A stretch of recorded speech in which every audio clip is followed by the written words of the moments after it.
পাটগ্রাম থানার ভারপ্রাপ্ত ওসি নির্দেশে কিছু সংখ্যক পুলিশ এসে আমাদের আন্দোলনকারীদেরকে বিভিন্নভাবে ভয়ভীতি দেখাচ্ছে। আমি সাংবাদিক ভাইদেরকে মাধ্যমে জানিয়ে দিতে চাই, এই ঘুষখোর ওসি যেভাবে হুমকি দিক না কেন কোনো লাভ হবে না।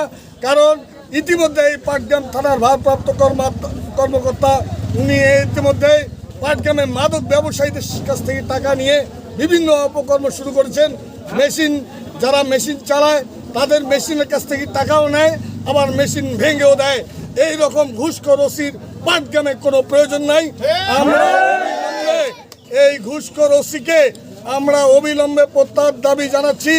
আগামী লালমিয়া জেলার সম্মানিত পুলিশ সুপার মহোদয়কে আমরা অনুরোধ করব, আগামী 48 ঘন্টার মধ্যে এই ঘুষখোর ওসিকে যদি প্রত্যাহার করা না হয়, তাহলে কিন্তু এই ওসির বিরুদ্ধে আমাদের পাটগ্রামের নাগরিক, পাটগ্রামের মহিলা সহ সাধারণ জনগণ কিন্তু রাজপথে নামতে বাধ্য হবে। বলতে চাই যে আপনারা সাংবাদিক ভাইরা, এটা কিন্তু শুধু বিএনপি কিংবা কোনো ব্যক্তি, কোনো গোষ্ঠীর দাবি না। এই রেলপথ, এই যে বুড়িমারি এক্সপ্রেস, এটা আমার সাধারণ জনগণের দাবি। এই দাবিকে উপেক্ষা করার কারো সুযোগ নাই। তাই আপনারা সাংবাদিক ভাইরা আমাদের এই আন্দোলনকে প্রচার করে সর্বাত্মকভাবে সহযোগিতা করবেন, এই আহ্বান রেখে আমার